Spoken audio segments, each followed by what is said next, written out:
It's Sports by the Book at the South Point Studio. Here's Jeff Parles and Alex White. Good morning. I'm Jeff Parles. Alex, I've wandered back into the studio. Welcome back, Jeff Parles. I'm Alex White. Excited to do this show. Not so excited that we don't have NBA for 6 full days. 6 full days. But we're here. WNBA's in full swing. The baseball season in full swing. And also, too, football season is just around the corner, right, Alex? Yes, it is. And we also have to wait for that a little bit. Under 100 days, though. Today's show is sponsored by footballcontest.com. If you want to enter any Vegas football contest this summer, which I highly recommend, go with the pros at footballcontest.com. Experience matters, so visit proxy.footballcontest.com and use promo code SBTB for a special offer from Maddie and Tony. Definitely take advantage of that. Again, it is the final day of May. How is that possible? Yes, it is. But that means we are ever getting closer to football season. Also, starting in the month of June, not tomorrow, but in the month of June, you and I will be going a divisional week. I can't wait. We'll be breaking it down, getting you ready for the 2024 NFL season. We'll also mix in some college football as well over the next few months, because I know you're going to have some season win totals in the next 2 months or so. Absolutely. Once we hit that month of August, you'll have most of your bets in, and we'll be ready to go for the college football season as well. A lot going on with college football, of course. We have to keep track of the transfer portal and who's where, and also the coaches carousel. So, yeah, we'll keep you updated all summer long. Let it swoosh across the screen, and there we go, the starting five to get us going. And we begin with the, as Alex mentioned in the open, 6 days off. We know who's playing who. For the Larry O'Brien, the Boston Celtics, the best team all year. Alex, of course, dispatched to the Pacers already a few days ago. The Mavericks joined them in the finals last night, winning all 3 games in Minneapolis. They take care of the Timberwolves pretty easily in 5 games when it's all said and done. The Boston Celtics, minus 210 favorite to win the NBA championship. Honestly, all things considered, not a terrible price, Alex White. No, it's really not. But as you mentioned, the best team throughout the regular season, the Mavericks on the other side, could make the argument that they are playing the best basketball as of right now. Should be a great finals matchup. Number 2 on the ice. It's now a best of 3 between the Oilers and Dallas. Tied 2-2 in that series. Tonight, the Stars back home, minus 130. Total 6, juice to the under, minus 120.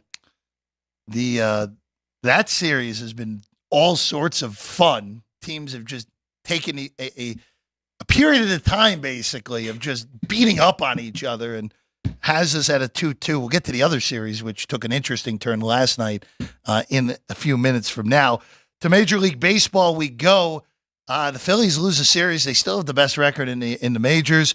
And now the Giants, who took the 2 out of 3 off of Philadelphia, will bring on the Yankees, who had a good weekend in Southern California against the Angels. And the Padres winning both of those series. They complete their West Coast swing with Marcus Stroman starting tonight for the Bronx Bombers on the road in San Francisco. Yankees have 10 games over 500 on the road this year. Both teams playing very good right now. Still feels like a short price here for the Yankees, even on the road. Number 4 WNBA games today. After a convincing 12-point win over the Lynx, we've been talking a lot about Minnesota, how impressive they have been this year. But the Aces handled their business. Now they go to Atlanta to take on the Dream. Dream is one of the best over teams. Really fun to watch. A lot of offense, not so much defense. That's why you're seeing the Aces here. 8.5-point favorites on the road. Highest total on the board. It is now bumped up to 172.5. The Fever need a few days off for the WNBA. That's all I'm going to say. I don't understand the scheduling. They've played 9 games, and then the Dream here played, I believe it played 5? Yeah, it's ridiculous. It's totally ridiculous. Hey, but Caitlin Clark, get her on television as much as possible early in the season. And then number 5, so the Women's College World Series is underway. The NCAA men's baseball tournament is starting today. The road to Omaha begins. Tennessee, the number 1 overall seed, but not the betting favorites. Texas A&M, the betting favorites here at 5-1. Tennessee 6-1. LSU 9-1. Kentucky 10-1. What did I just name? I named 4 SEC teams right out of the gate. Usually we know the powers that be Usually some of the best teams. I actually have one regional play that I'll have to give out quickly because that regional is going to get underway in a few minutes, Alex. I may have one as well, but as you mentioned, Jeff, the last 4 years it has been an SEC champion. So I understand why you're naming all of those off. Not necessarily college baseball throughout the entire year, but here at the South Point, we definitely games for today. We have all the games Beautiful. for today. Yes, we do. Yes, we do. As we get you set, the road to Omaha, always a fun month where everyone flies in.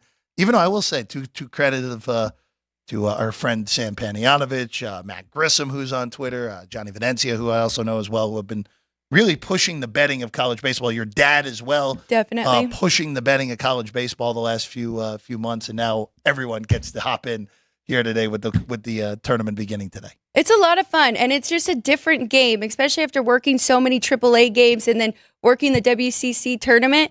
It's different, and the guys are all so involved. I mean, not quite like softball, but they are in the dugouts. It means a lot more to them. It's not just another game out of 160. So should be a great month leading up to the road to Omaha. The road to Omaha beginning today. That's your starting five here today. Also, as always, shout out to Vegas Matty, as Alex brought up as well before. Let's also tell you that Danny Burke's going to join us in about 20 minutes from now. There may be a Vinny Magliulo appearance. May see our friend Vinny. Very good at his last name. I could not get that while you were gone. What, Magliulo? Let's call him Vinny by the book. Vinny by the book. Vinny by the book. Just take the Twitter handle and just go with it all the way through. All right, Alex. Let's start in the NBA. There are no games for 6 days, but I've been here in the last few days and just want to get some thoughts out that I did not happen to say because I wasn't on set. The Celtics were very fortunate to complete that series as quickly as they did. Felt like that was a pretty even for a 4-game sweep. Indiana was equal, if not better, for large chunks of 3 of the 4 games. Yeah, the Halliburton injury obviously hurts. No pun intended on that. Poor wording by me, but regardless. The Celtics completed. Look, they still had to win the series. They win all 3 series, but they took advantage of one of the easier roads that I can remember to get to the NBA Finals, 12-2 through the Eastern Conference postseason. And now they bring on a Dallas team that, Alex, no home court through 3 series. Had to go on the road for all these series. And 6 games, 5 games. And here you are. Game 1 line on the bottom of your screen at 6.5. Boston's a -210 favorite. And I give Dallas a really good shot to win this series, but I see that -210 when Boston had basically been sitting around that pocket for a majority of the postseason. Say, you know what, that's a pretty good price on Boston if you want to take them. It's funny because when you weren't here, Jeff, we did talk about how the Pacers really could have won at least 2 of those games, Yes. but it was really about the last final minutes and how much that matched the series against the Timberwolves, because the same situation, Minnesota let a few of those games go, but it really came down to crunch time. So now we have the 2 best teams in crunch time. So I think we're going to have a great series here, but you're right. The Mavs have been tested a lot more than Boston. Of course, we saw them beat the Clippers, the Thunder, and now Minnesota Timberwolves, best defense in the league. So we'll see what happens here. If you look at the ratings and where they sit, how they did in playoffs, according to the numbers, Boston's second best offensive rating, and the top 5 are all Eastern Conference teams, which really shocked me. But I mean, we had the Pacers, the Knicks, and then they're the 3rd best defense there, best rebounding percentage. Dallas, 6th best offensive rating and 7th best defensive rating. Of course, Luka, Kyrie playing very well together and all of their supporting cast. So I do think they're going to make it a long series. Ultimately, I think Boston does win. They're starting the number, like the series length props are starting to populate the market. This is one of those series where, look, Boston has been the more consistent team all year. And you know, in this new era of the NBA, unless if the dominant team gets through, where we saw last year, the dominant team with Denver really just steamrolled their way to a championship. Last year, you end up with an 8 seed in the final against them with the Miami Heat, shocking everyone through the Eastern Conference playoffs, taking advantage of what was in their way. Dallas, look, there was, before the postseason, you and I both had Dallas in our Western Conference finals. We just thought that they would run into Denver and they wouldn't beat Denver. Denver goes out, and they take full advantage of Denver going out to Minnesota by really destroying the Timberwolves. And I know some will say, oh, it was a competitive series. Won the series in 5 games without home court advantage. That's super impressive any way you slice it. I would honestly just start looking for final spreads. I would look for total games. I haven't seen any total games yet of it's 5.5 over -150. I'm looking for the exact number 6. That would probably be the way that I would look at it. I would also, Alex, want to bring your attention to the finals MVP market, where right now I'm not seeing why am I not seeing any numbers up? Because they were up a few days, even last night. But Jason Tatum's a pretty big favorite. Yeah, he's -115. There we go. I was just in the wrong tab. -115 a $1, which honestly is not a terrible price. No, it's better than the 210 series price. Yeah, so we kind of have that. It's almost the Super Bowl pricing. We're like, remember where you take the winning quarterback, it's almost assuredly going to be better than what the price is on them on the money line. It's not an exact science in the NBA. We just saw Jaylen Brown win the Eastern Conference Final MVP. He's +650, by the way, to win the Finals MVP. I'll just ask you, do you think that's worth it if you like Boston? Take a little bit of Tatum and a little bit of Brown without messing up your pricing there. I love it, actually, especially because I was hoping that Jason Tatum would be a little bit of plus money, maybe even money there, because I really did want to bet him, especially with them giving Jaylen Brown the Eastern Conference MVP, which I think he did deserve. But I think that might light a little fire for Jason Tatum going into this series, but can kind of hedge that a little bit and put a little bit on Brown as well. So, yeah, I like that angle a lot. Were you happy to see Brown won it? I mean, he should have won it. I mean, it was either him or Drew Holiday. I thought Tatum would have been third if I had a ballot. I know a lot of people had some big-blooded numbers on Drew Holiday, where it's like, oh, it's so close. There was a legitimate argument for Holiday too, but no, they got it right. They got it right on both sides. I have no problem with Brown. If Brown doesn't make that shot in Game 1. Correct. Totally different. Could be a totally different story. We could be talking about, hey, we got Game 6 tonight in Indianapolis. Very easily. Maybe the Pacers just don't lose their composure at the end of Game 3 and 4 like they did if they hold on in Game 1. So it's very interesting. It's very interesting to see. By the way, the other numbers: Drew Holiday's 50-1. If you want to take a Iguodala-like shot, Derek White's actually shorter than Holiday, which I don't think is right. Porzingis also shorter. We don't even know if Porzingis is going to be ready for Game 1, even though we expect him to be. The two Mavs, +205 on Luka. Now, here's the interesting one. Kyrie Irving's 22-1. If you think Dallas is going to win the series, don't you have to take a piece of that? At 22-1, this could be a Luka coronation like it was last year, where we end up with just, hey, Luka's hasn't won an MVP yet. Here's his MVP is in the finals where they win.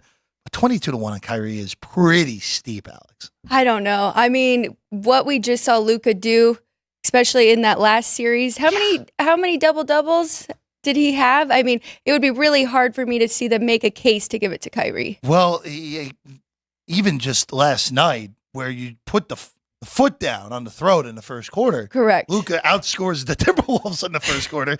Yeah, he ended up scoring more points in the first quarter than he did the rest of the game, but he still ended up with 36 and 10. But look, it's kind of a weird postseason run as we discussed with Dallas, where Luka, we kind of pushed this Luka and Dallas to the side. It's like, oh, this is Denver's thing. Hey, if Kawhi's healthy, the Clippers probably beat Dallas. Oklahoma City was still, even though they were a more disrespected 1 seed, is like, oh, Oklahoma City won Game 1. This is going to be a 5-game, 6-game series for OKC. Oh, and then how is anyone going to beat the Timberwolves after they did what they did to Denver? And Dallas, again, I know it was a competitive 5-game series, but Dallas was clearly the right side all the way through. Well, it makes sense, right? We talk about them having the experience, especially over Minnesota. But when you really look at this Dallas team, I mean, they're so freshly made together, right? Oh, yeah. Kyrie and Luka now on year 2, but 2 guys just joined this team before the trade deadline. They've played 29 games each, and Washington and Gafford here with the Mavs, and then Derek Jones in his first year with them. So they have done a tremendous job really clicking here when it matters, but it doesn't shock me that it wasn't expected, right? I mean, they are a well-built team, but to see them click this well this soon is pretty amazing. You want to go to the W? Sure. Let's go to the W. 4 games tonight. Vegas is in Atlanta. Vegas is 8.5-point favorites. The Liberty, who have not played their best basketball the last 10 days or so, they're big favorites tonight against the Mystics, 13.5 with a total of 160. The Connecticut Sun, who are the only undefeated team remaining left in the W. Very impressive start for the Sun, who seemingly have been forgotten over the last year plus because of the rosters that the Aces and the Liberty have constructed. Sun are 9 tonight against the Wings, who are still battling injury right now. And then the Lynx are 7 at home tonight against the Mercury with a total of 165. Alex, where are we starting with those 4 tonight? Well, I'll start with the Connecticut Sun because I do really like them tonight at home hosting the Dallas Wings. As you mentioned, last team undefeated here, 6-0. Not great against the spread, 2-4 ATS. But I really like their team total. They are 4-2 to the over on that team total number. And then we have the Wings here, who have been better than I will say it, because I said they didn't have any depth. They've done better than I expected, but they average 86 points a game and they allow 84. And that is why they're just 3-2 on the season. On the flip side, with Connecticut averaging 84 points a game and allowing just 73.8. So much better defensive team here with the Sun. So I don't have the team total number right now. I believe it's like 82.5, somewhere around there, but I do like that one going over that total. Ace's Dream, I mean, 170.5 was the opening number. If you got over that, I like it. 172 now, I think that's the ceiling. Aces haven't really gone over a whole lot either, except for, as I mentioned, against Minnesota, where they really turned it on, and I could see them doing that here against the Dream as well. They are going to try and really run with the Aces as well. I'll just ask you here, Alex, because there are a lot of new eyeballs on this league where I think a lot of people forget that this is a shorter season than what a lot of American sports fans are accustomed to. This is 40-game season. So obviously nothing's football where you have small sample size seasons. Technically, every game is weighted more. Just how different is your movement of numbers through this season in comparison to other sports? Because, yeah, it's 40 games now. It was only 34 a few years ago. But how does that change the way that you build your numbers? Are you willing to move a lot faster because of the shorter season? What goes into that process for you? Yes and no. I mean, you do have to move quickly, but comparing it to NBA, I would say a little bit more drastic, but it's the same thing. You still want to be careful and not overreact, because with every game, you want to check the situation, right? And see if they are on a back-to-back, see the travel, see how many games they've had in the last 4 games, if they're playing three nights in 4 games, right? Just like NBA, you aren't going to overreact if they lose that game. So you still want to be very cautious of that. But 40 games, yes, you still want to move pretty quickly. And you definitely want to find the teams. If a game stays way under, you want to really dive in and see which team controlled that pace, which one was more of the under team, and which one wants to actually run. I'm just looking at the FIFA schedule, what the league has done to them so far. And oh, by the way, they only have a back-to-back with Chicago and New York the next over the weekend. And then they finally get a small break, right? 4 days off. Finally, they've played 9 games, where the rest of the league, just in comparison, real quick, no one else has played no one else has played more than 8. Now it's Seattle, and they were more spaced out. Seattle, by the way, after that slow start, Alex, we were a little concerned about the Storm. They've now figured themselves out. They're 5-3. They clearly look like a top 4 team. Yes. When what we thought going into the year with them. Minnesota has been a nice surprise so far at 4-2, and as we mentioned, they are favorites of 7 tonight against Phoenix. I love that game staying under that total, because Minnesota does have the second best defensive rating right now, and I think that is accurate and well-deserved. Mercury, the 3rd lowest offensive rating, so they've been a little bit better on the defensive side. I mean, Copper has been very good for that team. I think they may hang around a little bit. I don't want to touch the side, though. I think it's about right. I made the Lynx 9 at home. Okay. But I did make the total 158, so I love this under that 165. Let's move to hockey, Alex. One game tonight. But before we get that, last night at Madison Square Garden, the Florida Panthers have taken a stranglehold. I don't want to say stranglehold because that may be a little too much with a 3-2 lead, but they have a series lead here at 3-2, going back to Sunrise with game number 6 tomorrow night. The biggest thing that I have seen in this series, and this has been the complaint with people who have bet against the Rangers all postseason long, and this is what has come into fruition in this series, the Rangers have struggled at 5-on-5. Yeah. In this series especially. And credit to Florida, and you and I talked about this when this series was set, where Carolina, as good as they are, or were, I should say, since their season's over, they were not as cohesive and they were not as strong top to bottom than this Florida team is. And Florida in this series has shown it. They've gotten more than good enough play from Bobrovsky. They've been clearly the better team at 5-on-5. Special teams, of course, the Rangers have been great at special teams all year long and have been especially good in this postseason. But Alex, right now, you're laying $5 with Florida to win this series. 4-1 on the Rangers if you think they can win the last two and get back to the Stanley Cup Finals with home ice. But this is played out in a scenario where the numbers that showed the Carolina series that did not play out, the numbers we had going into this series that showed Florida as a better team, they have played out through 5 games so far. Yeah, I mean, you mentioned it. They've really struggled on the 5-5, that they can't get their offense going. We need to see the big stars really step up. Shesterkin is playing as good as he possibly can. He had 34 saves yesterday, and that just shows you too, right? They're creating opportunity.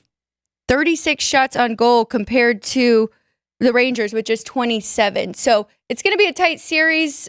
I took the Rangers yesterday at home. I really did think that was the right move, getting plus money there. But now I wouldn't touch the series price. We will have a full breakdown of game 6 tomorrow. Lou Finocchiaro is also going to join us tomorrow as well, who's been all over Florida for months in the NHL. Florida's $1.65. Minus 165. That's a pretty significant price, all things considered, for an elimination game. The total, by the way, is 5.5 minus 130 on the under. Yeah. So don't want to move the 5 because we know what would happen. It would be bang to the over and there'd be a lot of push money when that thing inevitably lands 5. I'll ask you, what would be the biggest price you would be willing to lay on an under if you were to like the under? And also, do you even like the under in this elimination spot? I do, especially because it is an elimination game, and we have seen these games really tighten up. Go with the first period under 1.5, though. I don't know how like juiced that is, but I mean, we've seen that in a few of these games between these two. I think 130 is as high as I would go for if you want to do the under 5.5. I do think there's still value on the Rangers there. Okay. On the road. So I wouldn't touch the series price, but it's very hard to eliminate a team. I mean, once you have those 3 wins, getting that 4th one, Rangers aren't just going to back down. I mean, they've played very good hockey to get to this spot. Could make a few changes, a few line changes, and hang in this game. So we've seen a lot of overtime games between these two as well. So don't count New York out just yet, which I know you aren't because no, I'm not. You have been very high on them. I will say though, this Florida team, if they win this series, I do like them against whoever comes out of the West. I thought you were going to say that. Yeah, I just the way they have played in this postseason, and Dallas has done some things in this Edmonton series I have not liked. And I know we'll get to that game in a second, but Florida just seems like the more well-rounded team than Dallas. If it's the Rangers in Dallas, I don't know what to do at this point because the Rangers' struggles at 5-on-5 are really, really scary against what would be a 3rd consecutive series as being an underdog, even with home ice. But it'll be fascinating to see who comes out of this series, and of course the West, where Dallas is back home tonight in a 2-2 series against Edmonton. Look, credit to Edmonton. been pleasantly surprised with how they've looked in this series. Yes. And especially after falling in a 2-1 hole where game 3 was pretty ugly for Edmonton. And then The first period. yeah, it was not good. Yeah. And then in game 4, That's what I meant. Game 4. in game 4, where you're in a 2-0 hole less than 6 minutes into the game. Yes. And it's like, okay, all right. Dallas is going to handle their business. That's that. See you later. Get the game tied at the end of the first, and then just blast Dallas the rest of the way. That was very impressive. And they reached another gear I did not think they were capable of, Alex. Now here you go. Dallas a minus 125 favorite in the series. Dallas is a minus 130 favorite tonight. You can get as low as minus 120, by the way, on Dallas if you wanted. Total 5.5 juiced over, as the series has basically been the whole way. I still think Dallas wins this series. They're still the better team. They still have the better goaltending option. But when it's all said and done, I do like Dallas tonight, and I like Dallas in the series. I don't hate that at all. I don't have a bet on the side. I think that number is right here with minus 130. I got to check that total though. Right now we're at 5. What for the game? It is juiced to the over. $5.5 $20 over. Yeah. It was the other way before we started. It was this show. 6 under. Yes, it was. It was 6 under, and that moved 7 minutes ago. Oh, okay. So it's recent. So the big thing that has switched in these last 2 games, Jeff, is Edmonton is playing their style of hockey. They're not getting caught down by the Stars and how good they are defensively. So they have been putting goals on the board. I think that's the only way they can hang in this is to play their style and play fast hockey and outscore Dallas. So I do like this over that 6. If you can get even money still with that. And I like over 1.5 in the first period as well. I know we're not going to see 4 goals, which could have even been 5 goals if Connor McDavid's would have counted. I should have been amazing. The most amazing save of all time. That wasn't really even a save. Yes, it was. But I really like the 1.5. I like over 1.5 in the first period. I did half a unit on that, half a unit over 6. All right, let's take a break. When we get back, our guy Danny Burke joins us. We'll go to the Diamond. Danny has a whole bunch of plays, and also he'll have his thoughts on the NBA Finals, which are now set, Dallas and Boston. This is Sports by the Book at the South Point studio. Have you always wanted to enter the biggest and best football contest in Las Vegas, but didn't know where to start and who to trust? Look no further than footballcontest.com to get the info you need to succeed, including breakdowns of the most popular and highest-paying football contests in the world, such as the Westgate Super Contest, Circa Sports Million, and Circa Survivor. Plus, find out how you can reserve the most trusted proxy in the business right now at footballcontest.com, as Maddie and Tony have been leading the way for over a decade with more than $10 million in winners during that time frame. All you need to do is find a way to get to Vegas sometime this summer and sign up for these football contests in person. Then let Maddie and Tony do the rest. They will submit your picks for you and help you focus on doing what you do best, picking winners. Don't miss out on the action this upcoming football season. Experience matters. So go with the pros at footballcontest.com. That's footballcontest.com.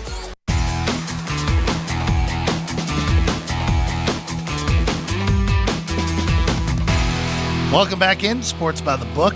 Jeff Parles, Alex White, and Caden. Ryan McCormick getting you ready for Punchlines, which you just heard the dulcet tones of Frank Nicotero on the last commercial. Frank will be here. You'll be here at noon. I will be joining them. Yes. Please join us too. Everybody who's watching now, stick around. Has Frank destroyed any more property over the last week, Ryan? No? I know they were replacing a television out there yesterday, and everyone got skeptical that it was all Frank. But, yeah, if you haven't seen that clip, A, what are you doing? B, go to all the new Punchlines social media, Twitter, Instagram, all available. Your Facebook page as well, right, Ryan? Got them all for Punchlines, noon, Monday through Friday here at the South Point studio. Joining us now, our guy Danny Burke, BurkeSpeed.com. BurkeSpeed is the podcast as well. Good morning, DB. How are you today, buddy? I'm doing good, guys. Appreciate you having me on as always. We've got a nice afternoon for baseball here in the Windy City. Hopefully, my Cubbies can get back on track. So, hopefully, some positive signs ahead for us over here. Let's just start with that since you brought it up. Javier Assad has been great this year for the Chicago Cubs. Imanaga finally had a bad start earlier in the week.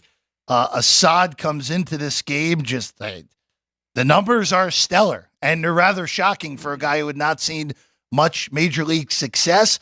He's going today for the Cubs against Graham Ashcraft for Cincinnati in day baseball at Wrigley.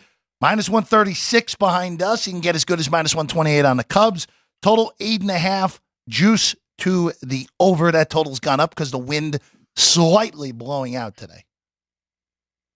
Yeah, it's funny. The last time I was here with you guys, we were talking about how great Imanaga had been, but you and I both agreed, while at that time specifically, that he's been the best pitcher in terms of ERA and other indicators, that he was probably due for regression. And then, like you mentioned already, he got blown up by the Milwaukee Brewers. The Cubs dropped 3 out of 4 up in Milwaukee. They're 10-17 in the month of May, guys. I mean, they've been abysmal. So they're in desperation mode today for a win. And again, as you alluded to, they're going to have a pretty solid chance on the defensive front because Javier Assad is leading the way. He's got a 2.17 ERA. Now, some of his underlying metrics do indicate he should fall back a little bit, not a concerning amount, but enough to where 2.17 really isn't sustainable. His 3.50 xERA shows that.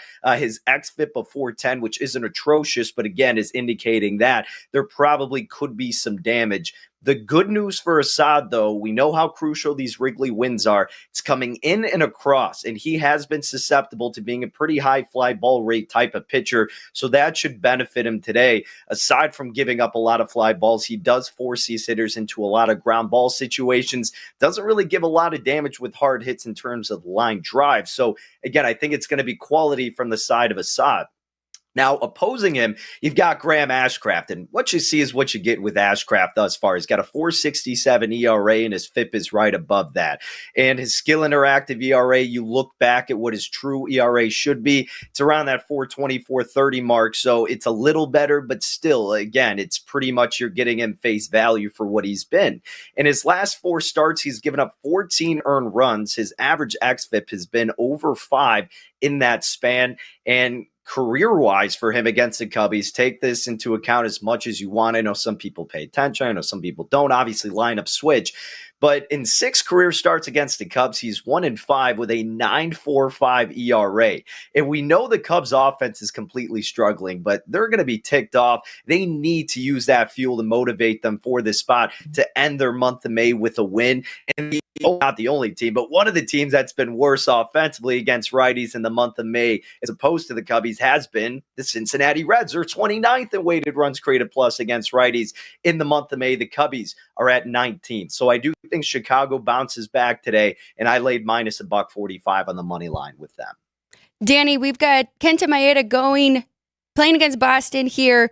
Big underdog, and Tanner Houck has been very good for them. 1.9 ERA, and that explains why they are a $1.60 favorite here at home. Total in this one, 8. What do you like in this matchup? Yeah, and speaking of the last time I was on here, I was telling you guys how I took a flyer on Tanner Houck at 60-1 to win American League Cy Young. And obviously the numbers still back that up aside from the lack of wins because Boston has given him no run support whatsoever. But the dude's been phenomenal. He's got a 1.90 ERA. His FIP is 2.12. Under 3% on his home run to fly ball ratio. If you're under 10%, you're doing great. He's under 3%, and his ground ball rate is at 57% for Tanner Houck. Now, offensively, again, it's been a struggle for Boston, but Kenta Maeda, and Alex, you brought him up. I mean, he's been a pitcher with a 5.80 ERA. His FIP is at 5.98, so certainly not really a trustworthy arm out there. Even though he's coming off a shutout performance, his xFIP in that game, going 5 shutout innings, was over 6. And the start prior to that, he gave up 7 earned runs in just 2 innings pitched. His xFIP was over 12 for that game. So I think it was more of an anomaly what you saw from him in the last outing. And Boston, a team that should be fueled up to get the offense going just as much as the Cubbies. You have a strong pitcher to back you up. I think this bodes well for Boston. The offense still struggling, though, does scare me. And I thought it was still an okay price with the flat 1 on the run line, which I've talked about before. They offer that at some spots here in Illinois. Minus 117 is the price that I got there, just for a little bit added security. The money line's too expensive. Again, I'm just a little skeptical with their lack of offense. If you want to go with the run line for the plus money, I have no issues there. I'm just going with the flat 1 at minus 117 for that extra security because of the lack of offense we've seen from them. But I do think Tanner Hawk will put them in a good position to win this game. Yeah, this feels like a pretty significant pitching mismatch with the way Maeda has thrown so far this year. What was you had what, 50-1 on Houck to win the Cy, or was it bigger? 60-1. Yeah, okay. I knew it was a big number, but Houck been strikeout per 9 inning rate is off the charts so far this year. The University of Missouri product, Danny Burke. So there we go. There you go. The Pirates are in Toronto tonight. Jose Barrios is going to go for the Jays. Danny, you could be the pitcher for the Pirates tonight because it's to be determined right now for Pittsburgh because of the unknown factor, and we assume this is going to be some sort of weird bullpen game for Pittsburgh based off of what they have done in these spots. Minus 175 right now. This was as low as minus 155. Total is 8. Juice to the over here with the Jays, who have been mercurial so far this year. Yeah, it looked like it was potentially going to be Bailey Falter coming out. And, if it is, if you're getting a handful of innings from Falter, 3.55 ERA, 5.06 expected ERA, and 4.96 skill interactive ERA. His ground ball rate is pretty low. So I think that's a good sign if you're looking to back Toronto. And even if it's not him and you get kind of this wonky bullpen spot, you speak about Barrios here. His 2.94 ERA obviously looks strong. Kind of like Assad, some of his underlying metrics are indicating that he should fall back a little bit. His xFIP is at 399, but what he's done well with is his ground ball rate. 47% of the balls batted in play are resulting in grounders, and his left on base percentage incredibly high as well, 88%. So he's stranding 88% of the runners that he puts on base. So even if he gets into these tricky situations, he's been able to navigate out of it. And you look at his home and road splits, guys.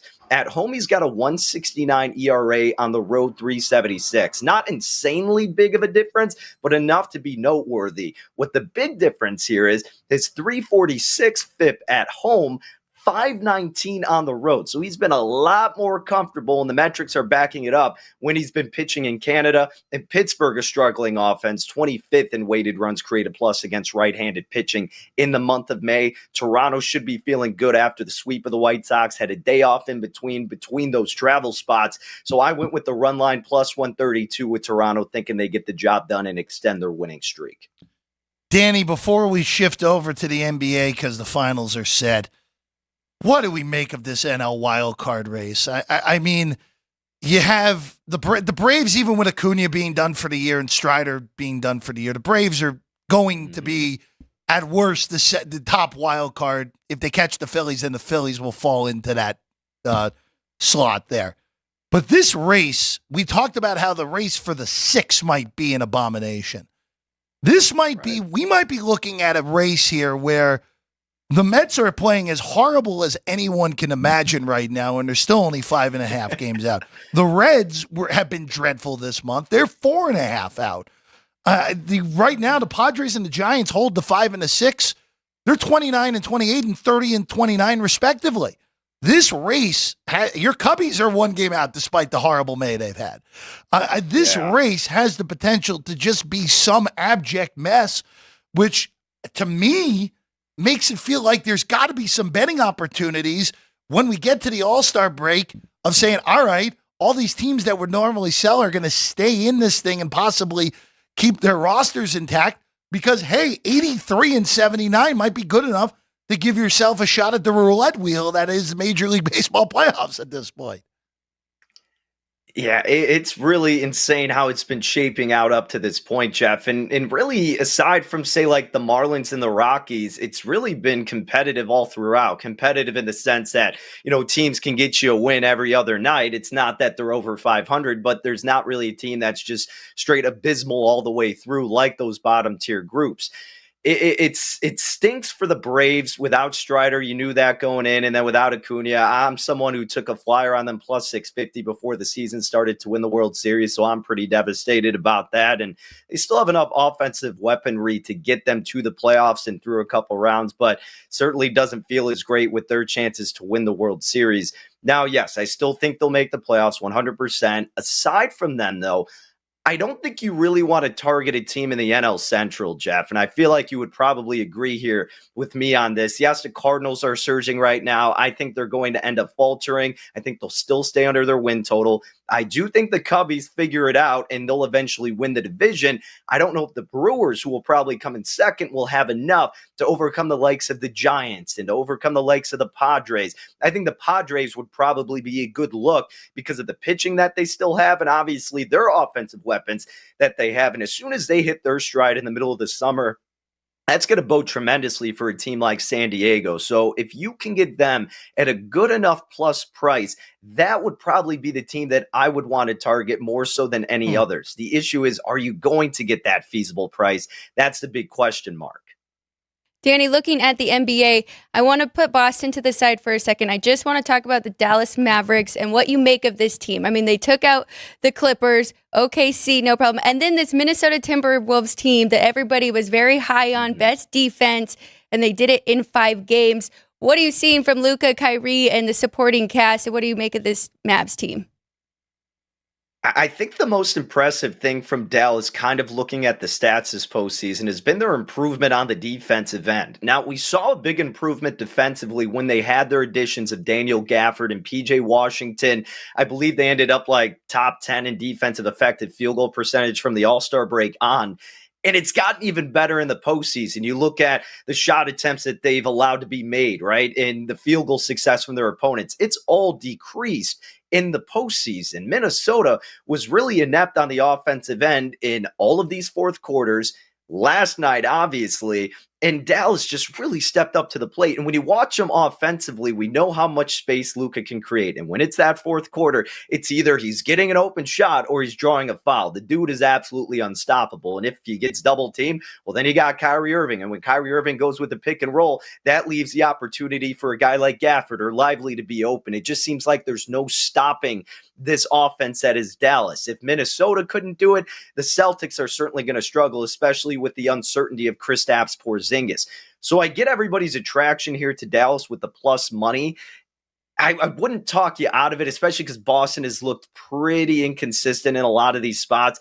But I'm not incredibly eager to run to the counter and bet it per se, because he's still got a first couple of games on the road where you could easily lose. And it feels like a recency bias thing too, where everybody's going to be in love with Dallas based on what we've seen. I think the safer bet here would be to go over 5.5 games played. Minus 145 was the best price I saw. Instead of taking 2.5 games with the Mavericks at like minus 225, why wouldn't you just do over 5.5 games played instead? That's the way that I would be looking to play this upcoming series. And again, I have no issue if you're taking Dallas. I personally am just going to have a little bit more of a wait and see approach after game 1 or game 2. Well, that's kind of the way that I would look at it. I kind of want to just take 6 plus price on game series to go 6, plus price on series to go 7. I still think Boston does win. I think that's ends up what ends up happening here. But, I mean, the way that Dallas has played in this postseason. Also, by the way, the fact that Jason Kidd is now a coach coaching in the NBA Finals, what a turnaround for him over the past few years. I was trying to figure out a text a friend of mine yesterday, Danny. I was like, hey, where does Kidd rank? Like, if bottom end of coaches to make the finals, like, no, he's good now. All right. Well, apparently so. But this really does feel like, Danny, more so than anything, and I think that's a really good point. Just take the games over, not the, look, if you think Dallas is going to win the series, sure, go ahead, lay your price. But I think the longer series is more likely here with this going 6-7 games. I think Boston wins, but I think that's the better way, like you said, to play this thing. Yeah, and think about it, too, from what we always talk about, like experience throughout the postseason. Obviously, Dallas has had experience, but not in this stage necessarily. Boston has been there several times, or at least in the conference finals, and they've been in the finals recently when they lost to the Golden State Warriors. So it does feel like this would be Boston's time to do it. Again, but the uncertainty with Porzingis, and because we still are watching some of these Boston Celtics games and just scratching our heads going, what the heck are they doing? How are they this good of a team?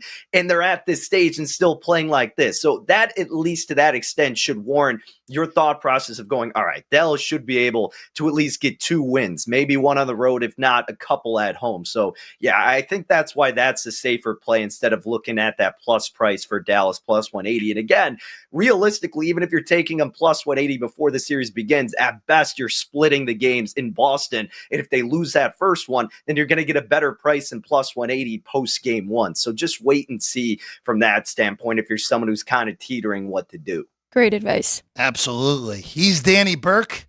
Burke's Beat is the podcast, the website as well, Danny Burke 5 on Twitter. Danny, always a pleasure, buddy. We'll see you again next week. You bet, guys. Enjoy your weekend. Absolutely. Danny Burke, everyone. All right, we'll take a quick break. Vinny Magliulo is here. We'll get Vinny when we get back. Sports by the Book, South Point Studio. Have you always wanted to enter the biggest and best football contests in Las Vegas, but didn't know where to start and who to trust? Look no further than footballcontest.com to get the info you need to succeed, including breakdowns of the most popular and highest paying football contests in the world, such as the Westgate Super Contest, Circa Sports Million, and Circa Survivor. Plus, find out how you can reserve the most trusted proxy in the business right now at footballcontest.com, as Maddie and Tony have been leading the way for over a decade with more than $10 million in winners during that time frame. All you need to do is find a way to get to Vegas sometime this summer and sign up for these football contests in person. Then let Maddie and Tony do the rest. They will submit your picks for you and help you focus on doing what you do best, picking winners. Don't miss out on the action this upcoming football season. Experience matters. So go with the pros at footballcontest.com. That's footballcontest.com.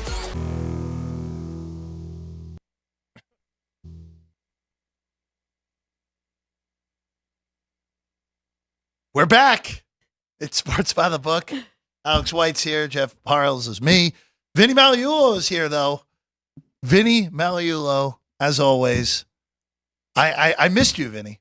Well, you obviously weren't aiming straight. So I know. Well, Welcome back. We were in the same area. We were just I drove by Red Bull Arena at least 3 times on nice the arena. Yeah. Nice arena back there. Maybe the Mets should play baseball Well, on that road. maybe Try- the Mets start shouldn't playing maybe the soccer. Mets shouldn't play baseball at this point. Lord.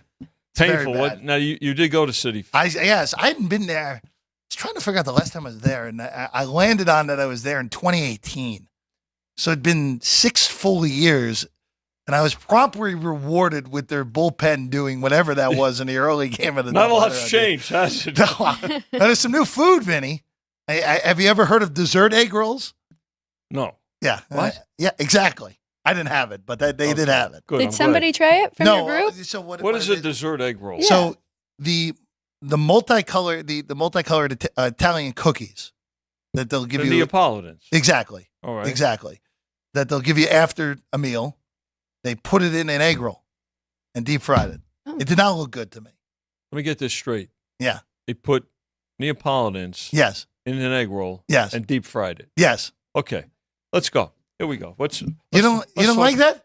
Like it? What? You don't like that? That's how do you? It's sacrilegious, You right? can't do that. Well, it's almost as bad. The worst ball. I mean, what do you- I hate to hijack the whole segment here, I mean, but the worst ballpark food I've ever Played by had. the book. The worst. what's Kitchen what's by the book, next? yeah. Kitchen by the What's book. next? Baked dim sum parmesan. What do you? Actually, that sounds pretty good. What are you talking I'll go about? Italian Chinese hybrid there, Vinny. Come on now. Come on. The worst one I've ever had though was in Cincinnati. I had fried Kool-Aid. It was awful, truly awful. They Fried Kool-Aid. They put the Kool-Aid. They put the Kool-Aid in the freezer, so it was basically like a Kool-Aid ball. They deep fried. Then they battered it and deep fried it. It was awful. It was It's- truly It awful. Doesn't it sounds sound pretty awful? awful, yeah. Sounds awful. It was. You as bad actually as tried it?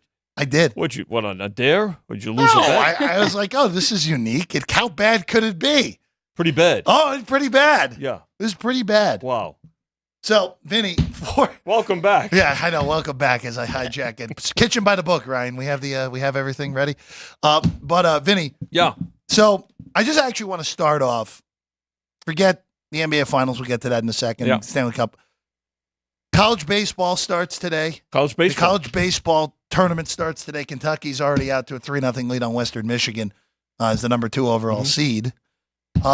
What is the action usually for you guys behind the counter? What is it usually for this time of year where everyone's in action and we have the tournament going? Well, if you look, you see, I have all my sheets. You have your laptop. I have to tell you, it's a busier time of year than in years past. Okay. I must say, because it's not just so you have college baseball, but you've got so much soccer, so many soccer offerings.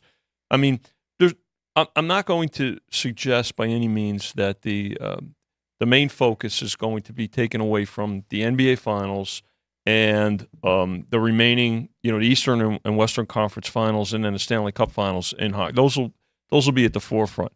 But you've got Major League Baseball. Now there was a time when that was it for this time of year, right? But with all the boxing that's coming up, and of course we'll get to the highlight boxing here in July, which is going to be Paul and Tyson, which we posted this week as well.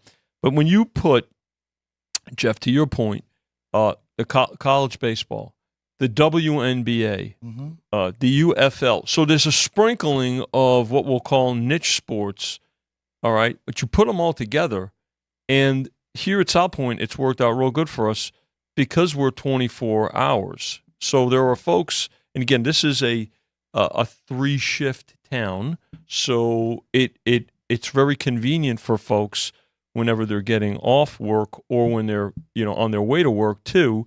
If they're not going to use their app and they want to come in and get a look at something, they can do so and they can participate in it. The other thing is, obviously, it's a weekend here and folks are on vacation. We've got some events going on here at the South Point, equestrian events, bowling events, which are going to go through the better part of the summer. And by the way, folks are now starting to take an interest in getting a look ahead at their NFL games. Week 1 is up. All of the various props, teams to make the playoffs or not, who's going to win the Super Bowl, who's going to win a conference, who's going to win a division, things like that. So you put it all together, and it bodes well for business. I mean, this was a time of year where really it was extremely slow for a long time. But in recent years, taking advantage of all these other sports, and people wanted them and want to participate in them. I got another good UFC card this weekend too. So there's something for everybody. And even if it's not something that you in particular would follow, where'd Vinny go? There he is. He's back. Something I said in. What? That's all we got for the day. Thanks for joining us. I didn't touch anything. I think that even if let's say you don't have an interest or you normally don't follow any of those niche sports, there's some impulse buying, right? You're sitting here, and now it's all day long. You've got the college baseball that's all day long, and it leads into the evening. So bodes well for us from a business perspective, and as a consumer, you've got a lot more choices. Well, it definitely works out, right? You have the best baseball numbers here at the South Point. You have a lot of regulars that are in here every day betting that. And then you're right. You have all these other options. You see UFL, boxing, UFC. Yeah. How are all of these niche sports doing right now, handle-wise? Very well. And you know what? The WNBA always had a very select – I'll use the WNBA as an example. It had a very select clientele, a very sharp clientele, because folks just zeroed in on it and they crushed it. It's got a more of a broad. It has a broader appeal now. This rookie class is terrific, yes, and it's not just about Caitlin Clark.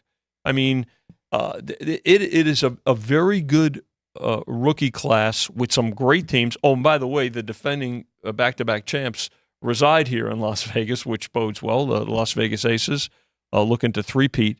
And the games are on. And you've noticed, Alex, we've had in the evenings when, and we can do it at this time of year, if there's a really good WNBA game on, we'll put it on the big screen. And that's what people want to see, So it's, again, the variety, and they all feed off each other. The variety has helped business and it's certainly going to lead up. Look, I'm not suggesting that it's anything close to what the NBA Finals and the Stanley Cup semis and finals are going to be. However, the fact that you've got more choices now is as a bettor bodes well, and it's good for business.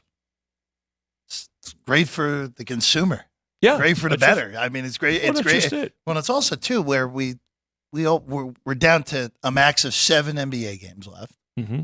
We're down to 5. We're down to 12 max on the NHL side at this point. And Vinny, we've always talked in the past of, hey, this is the time of year where a lot of people go on their vacations. This is the time of year where it's everything's slowed down. But and I think and you and I have talked about this, Alex, where the WNBA has gotten this, and you just mentioned it, has gotten this new, hey, we have a whole new market of people that never would have thought to make a bet on the WNBA, who are now, like you've said, there's always been a great market for professional bettors. Always has been a great market for professional bettors.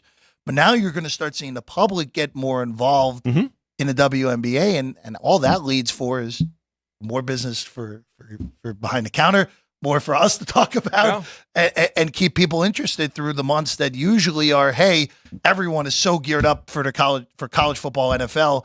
There's other stuff that's going on. Yeah, and in fact, this is the first year that I can recall too that we're booking the ladies softball as well, Women's College World Series, which is great. I mean, again, you know what? For so long, it was all about the guys and things like that, and it drove business and things. But the TV contracts have expanded, and people like to bet on what they can watch. And so, again, just another betting option that's available to folks. So, Vinny, I want to ask you about the NHL really quick, since we are down to 4. Yeah. Florida 1 game up on the Rangers, and then now on the West, though, we're tied with the Stars and the Oilers. Any team that is really being bet in particular for futures? You know, Chris Andrews, our director here at South Point. Now we were chatting yesterday and looking at actually last week, the Final Four. There was one team in both leagues. I'll go to both the NBA and NHL. Minnesota, there was some exposure, because of their price, and there was some future exposure on them. But in pretty good shape here. They did bet the Celtics in Game 1. We did go to 6.5. So from 6. That wasn't you, Alex. Hockey. I was asking hockey. Did I say NBA? I just wanted to throw that in there. But in terms of hockey, a little bit of I would say probably a little bit more exposure on the Oilers, because remember they had that disastrous start, and then we had to raise their odds. So a little bit of I would say more exposure there, but nothing like we'll compare it to the Golden Knights in that first year. There's nothing like that. But I think there's a lot of belief actually in the Florida Panthers now. And look, of the 4 teams remaining, probably the best forechecking team in the most physical team. And they're getting terrific goaltending as well. I mean, Bobrovsky's been great, and the Rangers have their backs up against the wall. The Stars, there was a push on the Stars a few months back because of the way they were playing.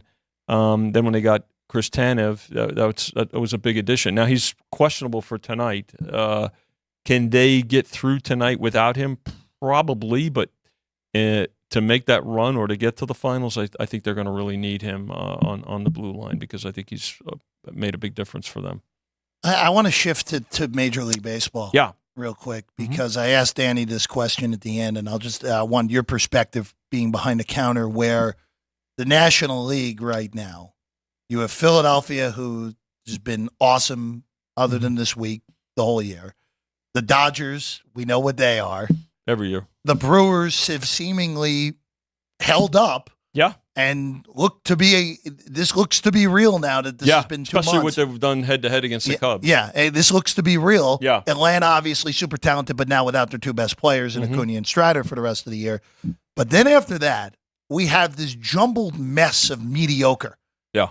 And we have 2 playoff spots that seemingly are going to be very much up for grabs True. for the next few months. How do you handle this from behind the counter where you have seemingly one of the leagues, other than Colorado and Miami, who are well behind everyone else, that all these other teams, 5 through 13, on any given day are pretty even for the most part? Well, I think what you do is you've got to pay attention to what's inside those numbers too, right? When you look at Philadelphia, who's terrific, and I've said all along, the Phillies are good. We're going to learn a lot more about the Phillies going forward here because their record is really built on the teams that are mediocre or really bad at best. They've not, when you said up until this week, well, they finally played better competition recently. But that said, I still think that they've got to be favored in that division, particularly given the injuries to the Braves. But when you've got this jumbled group, Jeff, where those last couple of playoff games are up for grabs, you can't overstate or overinflate futures because once the postseason gets here, it's a whole different situation, right?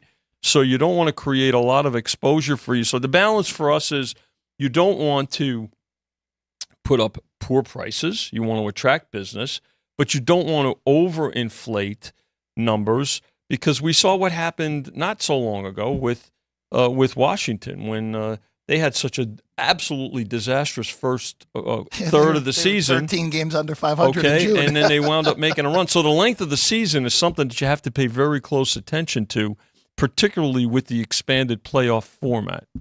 Very tough. Very tough job. Yeah. Well, that's what we do. Yeah. Well, I imagine you'll be all right.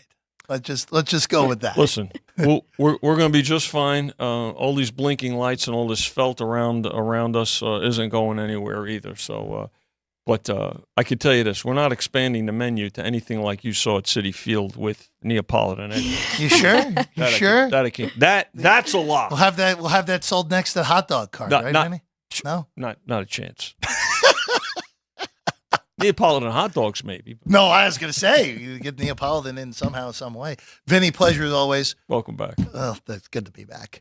Lou Fidacaro's with us tomorrow. Yes, he is. That show's at 9. Our show, obviously, at 9, as always. Well, Ryan McCormick has his headphones on. So, Ryan McCormick, what's going on in Punchlines in 2 hours from now? Well, if you want some more of Alex White, she's going to be a guest on the show. We're going to give out our Farley Parlay, our Friday staple. We've got some more fun content and posts with punchlines, so come back at noon to get Frank Nicotero, myself, and Alex White. As always. A lot of good posts. Yeah. Monday, a lot of good posts. That's good. Yeah. It's always fun. Yeah. Sound the horn. No, that's not now. Monday through Friday, as always, Punchlines with Frank Nicotero. Caden, Ann, Ryan, thank you as always. Alex, we'll be back at it Back tomorrow tomorrow. morning. See you then. Sports by the Book, South Point Studio.